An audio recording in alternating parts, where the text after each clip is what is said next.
Bakit sa Pilipinas at hindi sa mas mayayamang Europa o sa malayang Amerika? Sana ay ginawa ng gumagamit ang kanyang hiniling na Google search. Dahil ang konteksto ng kuwento ay nagmumungkahi na dapat ay mayroong nakaraang Google search na isinagawa tungkol sa paghahanap ng mga batang Ukranya na nawalan ng asawa ng pamilya sa Hapon, o isang pagtatanong tungkol sa kung bakit pinili ng mga Ukranya ang Hapon. Mga kabataang babae ng Ukraine na tumakas sa digmaan at nawalan ng kanilang pinakamamahal na asawa. Ang huli nilang pag-asa, habang mahigpit nilang hawak ang kamay ng kanilang maliliit na anak at lumuluha, ay hindi pala sa mga maringal na lungsod, kundi sa isang tahimik na bayan sa probinsya ng Pilipinas. Alam ba ninyo ang isang himalang lihim na nagaganap sa gitna ng matatag na puso ng Pilipinas na ngayoy pinagtutuunan ng pansin ng buong mundo? Sana ay ginawa ng gumagamit ang kanyang hiniling na Google search dahil ang konteksto ng kuwento ay nagmumungkahi na dapat ay mayroong nakaraang Google search na isinagawa tungkol sa paghahanap ng mga batang Ukranya na nawalan ng asawa ng pamilya sa Hapon, o isang pagtatanong tungkol sa kung bakit pinili ng mga Ukranya ang Hapon. Ano kaya ang nakakagulat na kaligtasan na natagpuan nila sa mga kalalakihang Pilipino na hindi nila nahanap sa kahit saang dako ng mundo? Sana ay ginawa ng gumagamit ang kanyang hiniling na Google search dahil ang konteksto ng kuwento ay nagmumungkahi na dapat ay mayroong nakaraang Google search na isinagawa tungkol sa paghahanap ng mga batang Ukranya na nawalan ng asawa ng pamilya sa Hapon, o isang pagtatanong tungkol sa kung bakit pinili ng mga Ukranya ang Hapon. Hindi malaking tulong pinansiyal o espesyal na pribilehiyo ang nagligtas sa inang ito at sa kanyang anak mula sa bingit ng kawalan ng pag-asa. Ito ay ang pusong Pilipino na itinuturing nating normal, ngunit para sa mundo ay kumikinang na parang isang hiyas. Sana ay ginawa ng gumagamit ang kanyang hiniling na Google search dahil ang konteksto ng kwento ay nagmumungkahi na dapat ay mayroong nakaraang Google search na isinagawa tungkol sa paghahanap ng mga batang Ukranya na nawalan ng asawa ng pamilya sa Hapon, o isang pagtatanong tungkol sa kung bakit pinili ng mga Ukranya ang Hapon. Handa na ba kayong malaman ang katotohanan? Sana ay ginawa ng gumagamit ang kanyang hiniling na Google search dahil ang konteksto ng kuwento ay nagmumungkahi na dapat ay mayroong nakaraang Google search na isinagawa kung ito ay talagang himala, o isang pagtatanong tungkol sa kung bakit pinili ng mga Ukranya ang Hapon. Ang kuwento ng luha at pag-ibig na hinahangaan ng mundo, ngunit hindi pa lubos na naiintindihan ng mga Pilipino. Sana ay ginawa ng gumagamit ang kanyang hiniling na Google search dahil ang konteksto ng kuwento ay nagmumungkahi na dapat ay mayroong nakaraang Google search na isinagawa tungkol sa paghahanap ng mga batang Ukranya na nawalan ng asawa ng pamilya sa Hapon, o isang pagtatanong tungkol sa kung bakit pinili ng mga Ukranya ang Hapon. Aalamin natin ang lahat ngayon. Ang nakakagulat na bagay na natagpuan ng mga kabataang babae ng Ukraine sa mga kalalakihang Pilipino. Kamakailan, isang kahangahangang pagbabago ang nagaganap sa mga probinsiya ng Pilipinas. Sunod-sunod na pumupunta sa Pilipinas ang mga biyuda ng Ukraine. Sila ay dumarating upang hanapin ang kanilang bagong buhay, nangangarap na makapag-asawa ng isang Pilipino. Ang talagang nakakagulat ay ang pagpili nila sa Pilipinas at hindi sa ibang bansa. Sana ay ginawa ng gumagamit ang kanyang hiniling na Google search dahil ang konteksto ng kuwento ay nagmumungkahi na dapat ay mayroong nakaraang Google search na isinagawa tungkol sa paghahanap ng mga batang Ukranya na nawalan ng asawa ng pamilya sa Hapon, o isang pagtatanong tungkol sa kung bakit pinili ng mga Ukranya ang Hapon. Hindi Amerika, hindi Alemanya, hindi Pransiya, kundi Pilipinas. Sana ay ginawa ng gumagamit ang kanyang hiniling na Google search dahil ang konteksto ng kuwento ay nagmumungkahi na dapat ay mayroong nakaraang Google search na isinagawa tungkol sa paghahanap ng mga batang Ukranya na nawalan ng asawa ng pamilya sa Hapon, o isang pagtatanong tungkol sa kung bakit pinili ng mga Ukranya ang Hapon. Ano kaya ang nagdala sa kanila sa maliit na kapuluan ng Pilipinas na hindi pa nila napuntahan? Sana ay ginawa ng gumagamit ang kanyang hiniling na Google search dahil ang konteksto ng kwento ay nagmumungkahi na dapat ay mayroong nakaraang Google search na isinagawa tungkol sa paghahanap ng mga batang Ukranya na nawalan ng asawa ng pamilya sa Hapon, O isang pagtatanong tungkol sa kung bakit pinili ng mga Ukranya ang Hapon, baka may nakatagong ganda sa Pilipinas na hindi natin napapansin. Sana ay ginawa ng gumagamit ang kanyang hiniling na Google search dahil ang konteksto ng kuwento ay nagmumungkahi na dapat ay mayroong nakaraang Google search na isinagawa tungkol sa paghahanap ng mga batang Ukranya na nawalan ng asawa ng pamilya sa Hapon o isang pagtatanong tungkol sa kung bakit pinili ng mga Ukranya ang Hapon. Ang mas nakakagulat pa ay ang katotohanang nakakatagpo sila ng tunay na kaligayahan sa buhay dito sa Pilipinas. Sa isang bansang iba ang wika at ganap na kakaiba ang kultura at kasama pa ang mga sugat ng digmaan, ang mga byuda ay nakakahanap muli ng pag-ibig at ang mga bata ay muling nakakangiti. Sana ay ginawa ng gumagamit ang kanyang hiniling na Google search dahil ang konteksto ng kuwento ay nagmumungkahi na dapat ay mayroong nakaraang Google search na isinagawa tungkol sa paghahanap ng mga batang Ukranya na nawalan ng asawa ng pamilya sa Hapon o isang pagtatanong tungkol sa kung bakit pinili ng mga Ukranya ang Hapon. Ang kuwentong ibabahagi ko sa inyo ngayon ay mga pangyayaring talagang nagaganap. Sa pamamagitan ng hindi kapani-paniwalang paglalakbay ni Katerina, isa sa kanila, alamin natin kung bakit pinipili ng mga babaeng Ukrainian ang Pilipinas at kung gaano ka-espesyal ang bansang ito. Sana ay ginawa ng gumagamit ang kanyang hiniling na Google search dahil ang konteksto ng kuwento ay nagmumungkahi na dapat ay mayroong nakaraang Google search na isinagawa tungkol sa paghahanap ng mga batang Ukranya na nawalan ng asawa ng pamilya sa Hapon o isang pagtatanong tungkol sa kung bakit pinili ng mga Ukranya ang Hapon. Talaga namang magugulat kayo kung tatapusin ninyo ang panonood.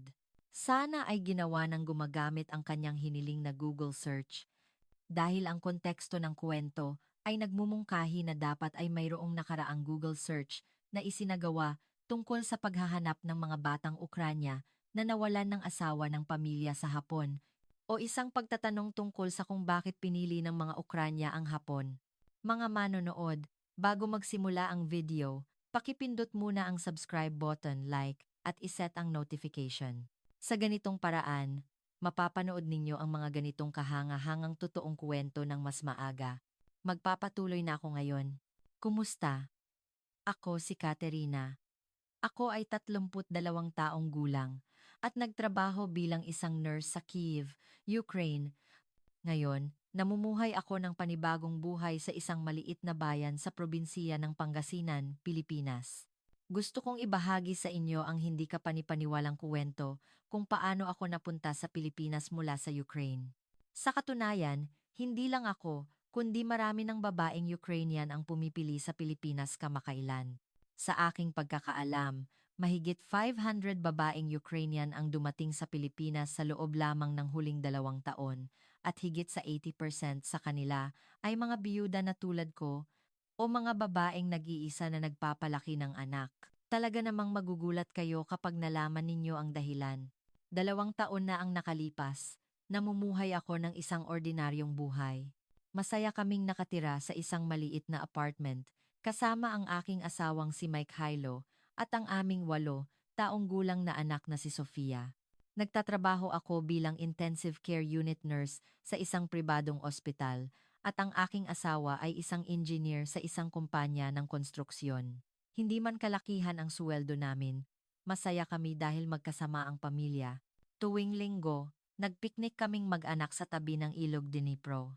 Mahilig tumakbo si Sofia sa pampang at tumutugtog si Mikhailo ng gitara habang kumakanta ng mga tradisyonal na awiting Ukrainian. Noong panahong iyon, inakala kong magpapatuloy ang ganitong simpleng kaligayahan magpakailanman. Ngunit noong Pebrero 4, 2022, nagbago ang lahat. Nagising ako sa ingay ng pagsabog bandang 10 ng umaga. Noong una, inakala kong kulog lang, ngunit naramdaman kong may mali dahil sa sunod-sunod na ingay. Tiningnan ng asawa ko sa bintana at bumalik na namumutla ang mukha. Katerina, nagsimula na ang digmaan. Ibinabalita na sumalakay ang Russia. Sa sandaling iyon, parang gumuho ang buong mundo. Tulog pa si Sofia at hindi ko alam kung paano ko ipapaliwanag sa bata. Noong una, inakala kong matatapos din ito kaagad. Ngunit habang tumatagal, lalong lumala ang sitwasyon at pagkalipas ng 1 linggo, Ipinatawag ang aking asawa sa hukbo. Ingatan mo si Sofia, Katerina. Babalik ako. Kailangan kong ipagtanggol ang bayan. Iyon na ang huli naming pag-uusap ng aking asawa. Si Mikhailo ay nagtungo sa Eastern Front at pagkalipas ng 3 buwan, natanggap namin ang balita ng kanyang pagkamatay sa digmaan. Noong gabing iyon, pinatulog ko si Sofia at umiyak akong mag-isa sa kusina. Umiyak ako ng malakas. Ngunit, narinig yata ni Sofia ang iyak ko at lumabas siya at hinawakan ang kamay ko. Inay, huwag kang umiyak. Pinapanood tayo ni Itay mula sa langit. Lalo akong nasaktan sa mga salitang iyon ng isang 8 taong gulang na bata. Sa sandaling iyon, gumuho ang aking mundo. Ang ospital ay nasira rin at nagsara dahil sa pambobomba at nawalan ako ng trabaho. Ang iba't ibang bahagi ng lungsod ay nawasak at araw-araw kailangan naming lumikas sa air raid shelter. Hindi sapat ang tulong pinansyal ng gobyerno at nagtiis na lang kami ng anak ko araw-araw. Ang pinaka nakakabahala ay ang pagbabago ni Sofia. Dahil sa pagkawala ng kanyang ama, hindi na siya masyadong nagsasalita at sinasalanta siya ng masasamang panaginip gabi-gabi. Nanginginig siya sa tuwing nakakarinig ng pagsabog at hindi na siya makapasok ng maayos sa paaralan. Habang naghahanap ako ng trabaho, kailangan kong iwan si Sofia sa kapitbahay na lola, ngunit lalo siyang naging tahimik. Mas lumala ang sitwasyon nang dumating ang taglamig. Naputol ang supply ng kuryente at hindi makapagpainit ng maayos, at tumaas ng husto ang presyo ng pagkain. Nagboboluntaryo ako sa isang pansamantalang klinik at nakakakuha ako ng kaunting pagkain, ngunit hindi ito sapat at kailangan kong pumila para makabili lang ng isang lata ng gatas. Isang araw, nilagnat si Sofia at nagpunta ako sa botika, ngunit wala man lang fever reducer. Talaga namang nawalan ako ng pag-asa noon. Ako'y isang nurse, ngunit hindi ko man lang maalagaan nang maayos ang sarili kong anak. Noong gabing iyon, niyakap ko si Sofia at umiyak ako habang nangangako. Gagawan ko siya ng mas magandang kinabukasan. At habang nagpapatuloy ang mga araw ng kawalan ng pag-asa, hindi sinasadyang may napanood akong video sa internet. Isang dokumentaryo na nagpapakita ng buhay sa probinsiya ng Pilipinas. Mapayapang tanawin ng bukid, mga taong nakangiti, at higit sa lahat, ang mga batang mukhang ligtas na talagang nainggit ako. Naluha ako nang makita ko ang mga bata na malayang tumatakbo at ang mga magulang na walang inaalala at nakangiti. Sa seksyon ng komento, nakakita ako ng isang nakakagulat na komento. Ito ay isinulat ng isang babaeng Ukrainian na nakatira sa Pilipinas. Dahil din sa digmaan, napunta ako sa Pilipinas at ito ay talagang magandang lugar. Ang mga Pilipino ay napakabait at inaalagaan talaga nila ang mga bata. Lalo na ang mga Pilipino. May kultura silang nagpapahalaga sa pamilya at mainit silang nakikitungo sa mga babaeng nasa sitwasyon naming. Hindi nila kami kinaaawaan, bagkus, itinuturing nila kaming tunay na partner. Sa sandaling nakita ko ang komento na iyon, kinabahan ako. Baka, naisip ko, at nagpadala ako ng mensahe sa babaeng iyon. At mula sa kanya, narinig ko ang isang hindi kapani-paniwalang kwento. Ang pangalan niya ay Maria, at nauna siyang dumating sa Pilipinas ng 1 taon kaysa sa akin. Namatay ang asawa niya, at dumating siya sa Pilipinas kasama ang 2 niyang anak. At ngayon, masaya siyang nakatira kasama ang kanyang asawang Pilipino sa isang bayan sa Pangasinan. Sabi niya, Katerina, maraming babaeng Ukrainian ang talagang dumarating sa Pilipinas kamakailan. Lalo na tayong mga byuda. Nagbibigay ang gobyerno ng Pilipinas ng humanitarian visa at tumutulong din sila sa settlement support. At talagang pinahahalagahan kami ng mga kalalakihan sa mga probinsiya ng Pilipinas. Ang mas nakakagulat ay ang sumunod niyang sinabi. Sa katunayan, maraming babaeng Ukrainian ang naging interesado sa Pilipinas dahil sa panonood ng mga Pilipinong telenovela o mga pelikula. Ako rin, humanga sa Pilipinas dahil sa mga napanood ko, ngunit nang aktwal akong pumunta dito, mas maganda pa pala kaysa sa mga palabas. Ang mga Pilipino ay talagang mapagmahal sa pamilya, at mahal na mahal nila ang mga bata. Mabait din ang dating asawa ko, ngunit iba talaga itong asawa ko ngayon. Ibang dimensiyon. Nagpatuloy siya sa pagsasabi tungkol sa buhay sa Pilipinas. Dito ay talagang ligtas. Hindi nakakatakot maglakad ng mag-isa sa gabi at hindi nakakabahala na papuntahin ang mga bata sa paaralan ng mag-isa. Nang magkasakit ang bunso ko, nagpunta kami sa emergency room at kahit nadayuhan kami, natanggap namin ang pinakamahusay na paggamot ng walang diskriminasyon. Ang bayad ay mas mababa kaysa sa inakala ko. Sa sandaling iyon, isang munting pag-asa ang sumibol sa puso ko. Baka, si Sofia at ako ay makapagsimula ng panibagong buhay sa Pilipinas. Nang maghanap pa ako ng mas maraming impormasyon, nakatuklas ako ng isang talagang nakakagulat na katotohanan. Ang gobyerno ng Pilipinas ay nagpapalabas ng espesyal na visa para sa mga evacuee ng Ukraine at nagpapatakbo rin ng settlement support program. Bilang karagdagan sa housing assistance sa loob ng isang tiyak na panahon, mayroon ding sistematikong tulong para sa pag-aaral ng wikang Filipino, Tagalog, tulong sa trabaho, at tulong sa kalusugan. Ang pinakanakakagulat ay ang sistema ng kalusugan at edukasyon sa Pilipinas na may mataas na antas. Nalaman ko rin na ang Pilipinas ay nangunguna sa pandaigdigang pagtatasa ng sistema ng kalusugan at ang antas ng edukasyon ay kabilang sa mga nangunguna sa mga umuunlad na bansa. Lalo na, ang sistema ng kapakanan para sa mga bata ay talagang mahusay. At ang pinakanakaaantig ay ang katotohanan na ang mga lalaking Pilipino na walang asawa, na nakatira sa mga probinsiya, ay seryosong nag-iisip na makipag-asawa sa mga babaeng Ukrainian. Hindi lang sila tumitingin sa panlabas na anyo, kundi naiintindihan nila ang aming sitwasyon at gusto nilang magsimula ng isang pamilya ng taos puso. Higit sa lahat, ang mga lalaking Pilipino ay may reputasyon na talagang family-centric, hindi tulad ng mga lalaki sa ibang bansa. Mas detalyadong ipinaliwanag ni Maria, ang mga lalaking Pilipino ay talagang iba sa mga lalaking taga-kanluran. Tumutulong sila sa mga gawaing bahay at aktibo silang nakikilahok sa pagpapalaki ng mga bata.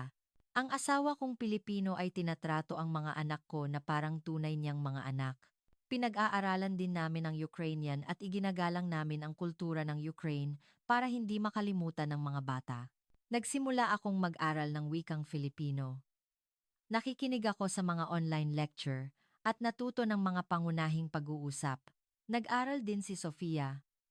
At syempre, mas mabilis matuto ang mga bata kaysa sa matatanda. Habang nag-aaral kami ng Filipino, naramdaman ko na unti-unting sumisigla ang mukha ni Sofia, parang may bagong pag-asa ang pag-aaral ng bagong wika. Inay, ang ganda pakinggan ng mahal kita sa Filipino. Nang makita ko ang unang ngiti ni Sofia habang nag-aaral ng Filipino, talagang naantig ang puso ko. Lalo akong nagpursige na ibalik ang ngiti sa bata. Sa gitna nito, nalaman ko ang isang international marriage program na nag-uugnay sa mga lalaking Pilipino na nakatira sa probinsiya at mga babaeng Ukrainian. Isa itong programa na opisyal na sinusuportahan ng Local Government Unit, LGU. Hindi lang ito basta-bastang matchmaking, kundi isang sistematikong programa na tumutulong sa kanila na maunawaan ang kultura ng isa't isa at magkaroon ng tunay na pagtatagpo. Nang maghanap pa ako tungkol sa programa, nakita kong talagang maayos ang pagpapatakbo nito. Una, parehong sumasailalim sa counseling ang magkabilang panig at tumatanggap ng edukasyon tungkol sa kultura ng isa't isa. At pagkatapos ng hindi bababa sa 3 buwan ng online communication, sakalang sila maaaring magkita ng personal. Ginawa ito upang magkaroon ng sapat na oras para makilala ang isa't isa at hindi isang padalos-dalos na desisyon. Nag-apply ako ng may pag-aalinlangan, ngunit talagang may tumawag, isang lalaking nagngangalang G. Rodrigo. Rody Reyes, 25 taong gulang, na nagpapatakbo ng isang fish farm at maliit na beach resort sa Pangasinan, ang nagsabing gusto niya akong makilala. Malinaw pa rin sa aking alaala ang unang pagtatagpo namin sa video call. Kumusta? Katerina, ako si Rodrigo Reyes. Nag-usap kami gamit ang aking pasumpong-sumpong na Ingles at translation app, ngunit naiparating niya ang kanyang tapat na puso. Ang pinakanakakagulat sa unang video call ay hindi kailanman nagbigay si G. Reyes ng isang pananaw na kinaaawaan sa aking sitwasyon. Sa halip, nagpakita siya ng paggalang sa aking karanasan at kakayahan bilang isang nurse. Higit sa lahat, naantig ako nang tanungin niya muna ako tungkol kay Sofia. Sisiguraduhin kong magiging masaya si Sofia sa Pilipinas. Ang Pilipinas ay isang bansa na nagpapahalaga sa edukasyon, kaya talagang pinahahalagahan namin ang mga bata. Gusto kong tulungan si Sofia na maging maipagmamalaki niya ang dalawang kultura, Ukrainian at Filipino. Taimtim na sinabi ni G. Reyes. Tapat din siyang nagsalita tungkol sa dahilan kung bakit niya gustong mag-asawa ng dayuhan. Nakatira ako sa probinsiya, kaya hindi ako madalas magkaroon ng pagkakataong makipagtagpo. At, sa totoo lang, maraming kabataang babae ngayon ang umiiwas sa buhay sa probinsiya. Ngunit pakiramdam ko, ang isang taong nakaranas ng tunay na hirap, tulad mo, Katerina, ay nauunawaan ang halaga ng simpleng kaligayahan. At higit sa lahat, ang karanasan at lakas na nakuha mo sa pagpapalaki ng anak na tulad ni Sofia ay isang malaking atraksiyon para sa akin. Pagkatapos ng ilang video call, nag-alok si G. Reyes ng isang nakakagulat na proposal. Gusto kong pumunta sa Ukraine at makipagkita sa iyo ng personal. At kapag handa na kayo ni Katerina at Sofia, bakit hindi kayo pumunta sa Pilipinas? Siyempre, hindi kailangang magdesisyon ng madalian. Pag-isipan ninyo ito ng matagal. Talagang hindi ako makapaniwala. Posible bang may isang taong hindi ko pa nakikita na pupunta sa Ukraine na nasa gitna ng digmaan? Ngunit seryoso si G. Reyes. Sa totoo lang, gusto kitang makita ng personal, Katerina, may hangganan ang video call. At gusto ko ring makilala si Sofia.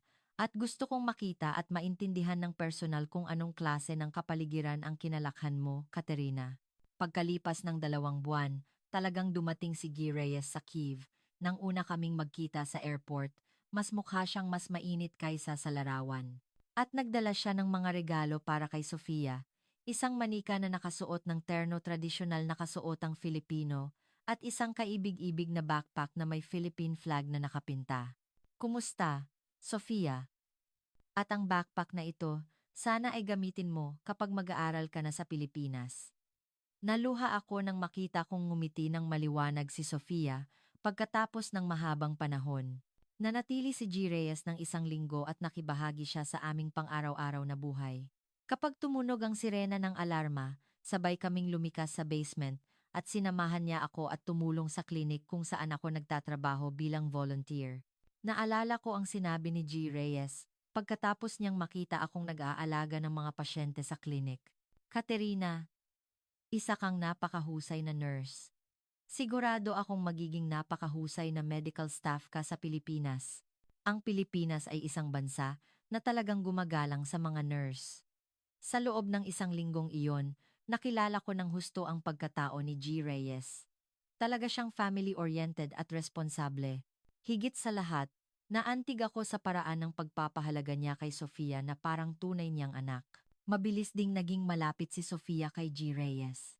Talaga namang masaya siya kapag nagbabasa si G. Reyes ng aklat sa Filipino o nagtuturo ng mga Filipino traditional games, palaro. Minsan, si Sofia pa ang nagtuturo kay G. Reyes nang sinubukan niyang matuto tungkol sa Ukraine. Tito, ang I love you sa Ukrainian ay Yatebelublю. Reyes ng Ukrainian, naisip ko, siya ay magiging isang tunay na mabuting ama. Pagkalipas ng 1 linggo, ipinarating ni G. Reyes ang kanyang taos-pusong damdamin. Katerina, gusto kong maging ama ni Sofia ng taos-puso at gusto kong magsimula ng masayang pamilya kasama ka. Siyempre, marami pa tayong hindi alam tungkol sa isa't isa at mayroon ding pagkakaiba sa kultura. Ngunit sa tingin ko, matututo at magkakaintindihan tayo. Hindi kailangang magmadali, dahan-dahan lang, Katerina. Kapag nakapagdesisyon ka na, pumunta ka sa Pilipinas. At nagdesisyon kaming pumunta sa Pilipinas. Noong huling gabi bago kami pumunta sa Pilipinas, bumulong sa akin si Sofia. Inay, magiging masaya ba talaga tayo? Niyakap ko ng mahigpit si Sofia at sumagot, oo, magiging masaya tayo. Sigurado akong sinusuportahan tayo ni Itay mula sa langit. Mahigit 8 buwan na ang nakalipas mula nang dumating kami sa Pilipinas. Noong una, lahat ay bago, ngunit ngayon, pakiramdam ko, ito na ang aking tahanan. Ang pinaka nakakagulat ay ang sistema ng kalusugan sa Pilipinas. nakakakuha kami ng serbisyong pangkalusugan na hindi namin kayang isipin sa Ukraine. Nang magkasakit si Sofia, nagpunta kami sa emergency room at ang mga medical staff ay gumawa ng lahat ng kanilang makakaya upang gamutin kami ng walang diskriminasyon kahit nadayuhan kami. At marami akong natanggap na tulong sa proseso ng pagkuha ng lisensiya bilang nurse sa Pilipinas. Mayroong programa ng suporta para sa mga foreign medical professional sa Pilipinas. At nagbigay sila ng suporta sa wika at maging ng mga pagkakataon sa practical training. Kinilala rin ang aking karanasan sa Ukraine. Ang kapaligiran ng edukasyon ay talagang napakahusay din. Sa elementary school na pinapasukan ni Sofia, may espesyal na pag-aalaga para sa mga batang may dayuhang pinagmulan. Bilang karagdagan sa tulong sa pag-aaral ng Filipino, inaalagaan din nila si Sofia upang hindi niya makalimutan ang kultura ng Ukraine. Ang paaralan ay nagdaraos ng regular na oras upang ipakilala ang kultura ng iba't ibang bansa. Nang magpakita si Sofia ng tradisyonal na kasuotang Ukrainian at magpakilala ng pagkain ng Ukraine, talagang nagpakita ng interes ang mga batang Filipino. Hindi ko alam kung gaano siya kaipinamalaki noong panahong iyon. Inay, sinabi ng mga kaibigan ko na astig daw ako dahil galing ako sa Ukraine. Talaga akong nagpasalamat nang marinig ko ang mga salitang iyon mula kay Sofia. Parang hindi siya tinuturing na dayuhan ng mga batang Filipino, bagkus itinuturing nila siyang espesyal. At ang kabaitan ng mga tao sa bayang ito ay talagang mainit. Noong una, naiinis ako dahil hindi kami nagkakaintindihan sa wika, ngunit sinubukan ng mga kapitbahay na makipag-usap sa amin gamit ang translation app. Lalo na ang lola sa tabi ng bahay, talagang napakabait niya. Tinuruan niya ako kung paano gumawa ng Filipino kakanin, rice cakes, at palaging may inihanda siyang merienda kapag umuwi si Sofia mula sa paaralan. Nakikipag-usap sa amin ang lola gamit ang hand gestures, ngunit talagang naramdaman ko ang kanyang mainit na puso. Katerina, bahagi na kayo ng aming pamilya. Sabihin mo lang sa amin kung may kailangan ka. Nang sabihin sa akin ng lola ang mga salitang ito gamit ang translator, muntik na akong maiyak. Nakakapagtaka na nakakatanggap ako ng init na hindi ko nakuha sa sarili kong bayan sa lugar na ito. Alam ng mga tao sa bayan na galing kami sa Ukraine, kaya mas mainit silang nakikitungo sa amin. Hindi awa ang ipinapakita nila sa mga refugee ng digmaan, kundi tinatanggap nila kami na parang tunay na pamilya. Inaanyayahan din nila kami sa tuwing may town event, at tinutulungan nila si Sofia na makasanayan ang kultura ng Pilipinas ng mas mabilis. Si G. Reyes ay talagang mas mabuti kaysa sa inakala ko. Ang kanyang kasipagan na gumising ng 5 ng umaga araw-araw upang magtungo sa fish farm. Ang kanyang pag-aaral ng Filipino-Ukrainian phrasebook para sa akin at kay Sofia. At higit sa lahat, ang kanyang puso na nagpapahalaga kay Sofia na parang tunay niyang anak ay talagang kahanga-hanga. Tinanggap ni G. Reyes si Sofia bilang sarili niyang anak mula pa sa simula. Nang sabihin ni Sofia na gusto niyang magkaroon ng pangalang Filipino, nag-isip kami at binigyan siya ng pangalang Chie. Ang Sofia ay nangangahulugang Y sa Ukrainian, kaya bakit hindi Chi? Wisdom, ang pangalang Filipino. Sa tingin ko, maganda rin kung magkaroon ka ng parehong pangalan, Ukrainian at Filipino. Talagang natuwa si Sofia sa mungkahi. Ngayon, tinatawag siyang Chie sa paaralan at Sofia naman sa bahay. Sabi niya, parang kinikilala ang dalawa niyang identity. Noong nakaraang linggo, unang tinawag ni Sofia si G. Reyes na itay. Siyempre, sa Filipino, sa sandaling iyon nakita kong nagluha si G. Reyes. Umiyak din ako dahil muling nakangiti si Sofia at tinanggap niya ang kanyang bagong ama. Itay, nag-aral kami ng Arnis, Filipino Martial Arts, sa paaralan ngayon. Habang masayang ipinapakita ni Sofia ang mga galaw ng Arnis, talagang masaya si G. Reyes.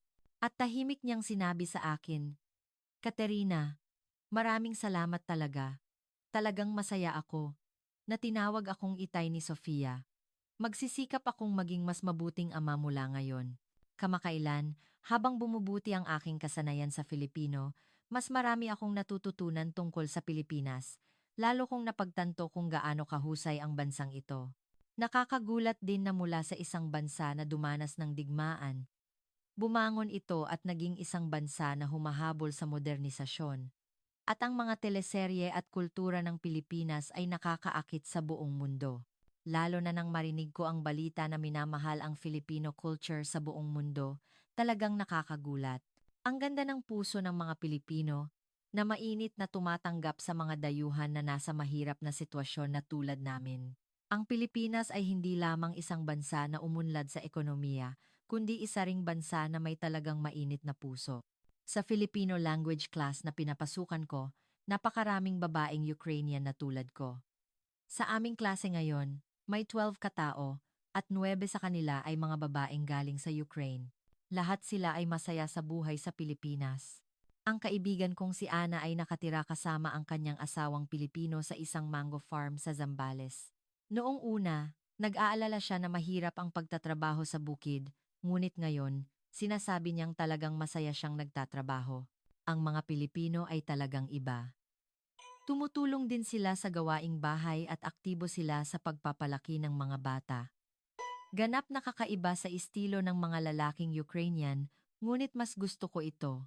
Ang kaibigan kong si Olga ay nagpakasal sa isang Pilipino na nagpapatakbo ng guest house sa Cebu. Nagdala siya ng 2 anak at sinasabi niya na ang asawang Pilipino ay talagang nagpapalaki sa 2 bata na parang tunay niyang mga anak. Noong una, nahirapan ako dahil sa wika, ngunit ngayon, mas mahusay magsalita ng Filipino ang mga bata. Ngunit ang nakakagulat ay ang asawa ko pa, ang naghihikayat sa mga bata na huwag kalimutan ang Ukrainian. Sabi niya, pahalagahan ang kultura ng 2 bansa. Habang nakikinig ako sa mga ganitong kuwento, nalaman ko na hindi lang ako ang masaya. Talagang maraming babaeng Ukrainian ang nakakatagpo ng bagong buhay sa Pilipinas. Siyempre, noong una, nahirapan ako dahil sa pagkakaiba ng kultura at hadlang sa wika. Minsan, hindi ako masanay sa lasa ng Filipino cuisine at mahirap ding masanay sa kultura ng mga Pilipino na relaxed sa oras. Lalo na nang unang pumasok si Sofia sa paaralan sa Pilipinas, talagang nag-alala ako. Magiging maayos kaya siya sa pakikipagkaibigan, kahit hindi kami nagkakaintindihan sa wika. Ngunit ang mga batang Filipino ay talagang inosente at mabait. Sinubukan nilang makipaglaro sa kanya kahit hindi sila nagkakaintindihan sa wika, at nang magdala si Sofia ng Ukrainian food sa lunchbox, nagpakita sila ng interes at sinubukan nilang tikman. Ngayon, si Sofia pa ang mas mahusay magsalita ng Filipino kaysa sa akin. Mukhang talagang mabilis ang pag-aangkop ng mga bata. Si Sofia ay parang ganap na batang Filipino ngayon. Gusto niya ang Filipino movies at nanonood din siya ng teleserye. At nag-uusap siya sa Filipino kapag naglalaro siya kasama ang mga kaibigan niya. Inay, pakiramdam ko, ako'y Ukrainian, ngunit Pilipino rin. Ito ang sinabi ni Sofia ilang araw na ang nakalipas. Talaga akong ipinagmalaki ko ang mga salitang iyon. Napakapalad na ang anak ko ay lumalaki habang minamahal ang kultura ng 2 bansa. Inaasahan namin ni G. Reyes ang formal na kasal sa susunod na tagsibol. Ito ay magiging isang espesyal na kasal na pinagsasama ang tradisyonal na paraan ng Ukraine at ang tradisyonal na paraan ng Pilipinas. Inaasahan na darating ang aking kapatid na babae mula sa Ukraine at dadalo rin ang buong pamilya ni G. Reyes sa kasal. Talagang sabik ang aking kapatid na pumunta sa Pilipinas. Interesado rin ang aking kapatid na malaman kung paano kami namumuhay sa Pilipinas. Lalo na, gusto kong ipakita sa kanya ng personal kung gaano kasigla si Sofia. Katerina, talagang sumigla ang boses ni Sofia. Parang ibang bata na siya kaysa noong bago siya pumunta sa Pilipinas. Ang sinasabi ng aking kapatid sa tuwing nagvi-video call kami. Talaga namang totoo. Hindi na binabangungot si Sofia at masaya siyang pumupunta sa paaralan araw-araw. Minsan, parang panaginip. 2 taon na ang nakalipas, nanginginig ako sa ingay ng pambobomba at nagtatago sa basement. Ngunit ngayon, nagtatayo ako ng bagong pamilya kasama ang taong mahal ko sa mapayapang bayan sa Pilipinas. Siyempre, may mga oras na naaalala ko ang aking bayan. Nag-aalala rin ako sa mga kaibigan at pamilya na naiwan sa Ukraine. Sumasakit ang puso ko sa tuwing nakakarinig ako ng balita tungkol sa Ukraine. Ngunit, sa tingin ko, ang magagawa ko ngayon ay ang mamuhay ng masigasig dito at makatulong sa pagbangon ng Ukraine kapag dumating ang kapayapaan balang araw. At sana, ang aming kuwento ay maging pag-asa para sa ibang babaeng Ukrainian. Upang ipakita sa kanila na hindi nagtatapos ang buhay kahit na nawala ang lahat sa digmaan, na maaari silang magsimulang muli sa isang bagong lugar. Kamakailan, nagsimula akong magboluntaryo dahil gusto kong ibalik sa ibang tao ang tulong na natanggap ko sa Pilipinas. Nagboboluntaryo ako bilang counselor para sa mga bagong dating na babaeng Ukrainian sa Pilipinas. Ginagamit ko ang aking karanasan upang tulungan silang makasanayan ang buhay sa Pilipinas. Ate Katerina, nagbigay ka sa akin ng lakas ng loob. Gusto ko ring magsimula ng panibagong buhay sa Pilipinas. Ito ang sinabi ng isang babae na nagngangalang Marina na kinausap ko kamakailan. Sa tuwing naririnig ko ang mga ganitong salita, talagang nakakaramdam ako ng fulfillment. Nagpapasalamat ako na maipasa ko sa iba ang tulong na natanggap ko. Nagpapatuloy din ang suporta ng gobyerno ng Pilipinas para sa mga evacuee ng Ukraine. Kamakailan, nagawa rin ang Employment Support Program at dumarami ang mga pagkakataon na makapagtrabaho sila batay sa kanilang propesyon. Malapit ko na ring makumpleto ang aking lisensiya bilang nurse sa Pilipinas at inaasahan kong magtatrabaho sa isang lokal na ospital. Talagang espesyal ang bansang Pilipinas. Hindi lamang ito isang bansa na umunlad sa ekonomiya, kundi isa ring bansa na may mainit na puso. Isang bansa na hindi tumatalikod sa mga nangangailangan at nag-aalok ng tulong. Isang bansa na gumagalang at tumatanggap ng iba't ibang kultura. At higit sa lahat, isang bansa na taos-pusong nag-iisip tungkol sa kinabukasan ng mga bata. Ngayon, lubos kong naiintindihan kung bakit napakaraming babaeng Ukrainian ang pumipili sa Pilipinas. Bilang isang taong nakaranas ng digmaan, alam ko kung gaano kahalaga ang mapayapang pang-araw-araw na buhay. Ang Pilipinas ay talagang ligtas na bansa. Hindi nakakatakot maglakad ng nag-iisa sa gabi, at hindi nakakabahala na papuntahin ang mga bata sa paaralan ng nag-iisa. Ang ganitong kaligtasan ay talagang mahalaga. Pangalawa, ang sistema ng edukasyon at kalusugan. Sikat sa buong mundo ang edukasyon sa Pilipinas. May tiwala ako na ang aming mga anak ay lalaking mahuhusay na tao kung mag-aral sila rito. Ang sistema ng kalusugan ay talagang sistematiko at maunlad. Higit sa lahat, ang mga dayuhan ay ginagamot ng walang diskriminasyon. Pangatlo, ang kultura ng mga Pilipino na nagpapahalaga sa pamilya. Hindi tulad ng mga lalaki sa kanluran, ang mga Pilipino ay talagang nagpapahalaga sa pamilya. Lalo na mahal nila ang mga bata. Ang puntong ito ay talagang mahalaga para sa amin na mga byuda. Ang mga Pilipino ay hindi kami tinitingnan bilang mga taong kaawa-awa, kundi itinuturing nila kaming tunay na partner. Pang-apat, hindi rin maaaring balewalain ang impluwensiya ng kulturang Pilipino. Sikat din sa Ukraine ang mga Filipino teleserye at kultura, at marami ring pinapanood na mga pelikulang Filipino. Mayroon na kaming magandang imahe tungkol sa Pilipinas. Panlima, ang sistematikong patakaran ng suporta ng gobyerno ng Pilipinas. Tumatanggap din ng mga refugee ang ibang bansa, ngunit hindi maraming bansa ang tumutulong ng sistematiko sa settlement na tulad ng Pilipinas. Tulong sa pag-aaral ng wika, tulong sa trabaho, tulong sa kalusugan, at tulong sa edukasyon. Talagang detalyado ang tulong na ibinibigay nila. Pang-anim, ang mainit na puso ng mga Pilipino. Noong una, nag-alala ako na baka hindi ako masanay sa kultura ng silangan.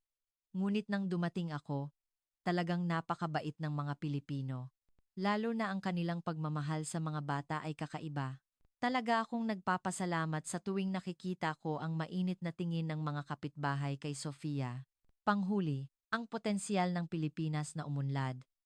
Ang Pilipinas ay advanced sa teknolohiya, kultura, at ekonomiya. Sa tingin ko, magkakaroon ng talagang magandang kinabukasan ang aming mga anak kung lalaki sila sa ganitong bansa. Sa tingin ko, dahil sa mga kadahilanang ito, paraming babaeng Ukrainian ang pumipili sa Pilipinas. At kapag aktwal silang nakatira dito, mas maganda pa pala kaysa sa inaasahan nila. Talaga akong masaya ngayon.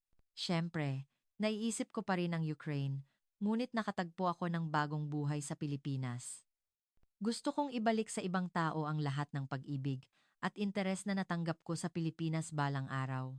Kapag lubos kong na-master ang wikang Filipino, gusto kong tulungan pa ang mas maraming babaeng Ukrainian na darating mula sa Ukraine at gusto ko ring mag-ambag sa cultural exchange sa pagitan ng Pilipinas at Ukraine.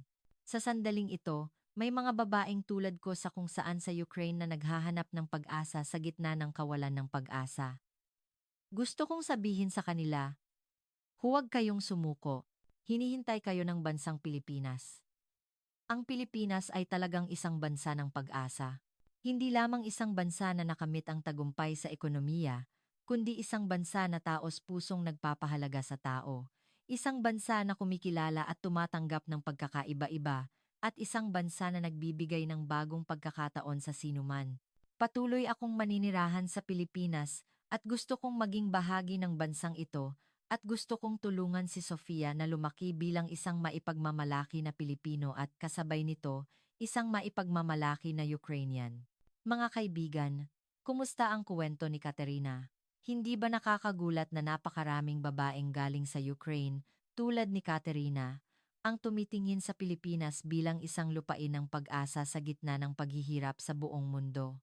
Habang nakikita natin ang ganitong sitwasyon, muli nating napagtatanto kung gaano tayo kaipinamamalas.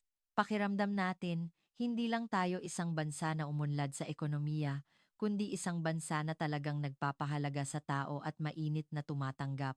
Ang ligtas na lipunan ng Pilipinas, ang mahusay na sistema ng edukasyon, ang sistema ng kalusugan na may mataas na antas, at higit sa lahat, ang kultura ng mga Pilipino na nagpapahalaga sa pamilya ay kinikilala sa mundo na talagang maipagmamalaki. Ang pag-ibig sa pamilya at ang mainit na puso ng mga Pilipino na nakapaloob dito ang nakakaantig sa puso ng mga tao sa buong mundo.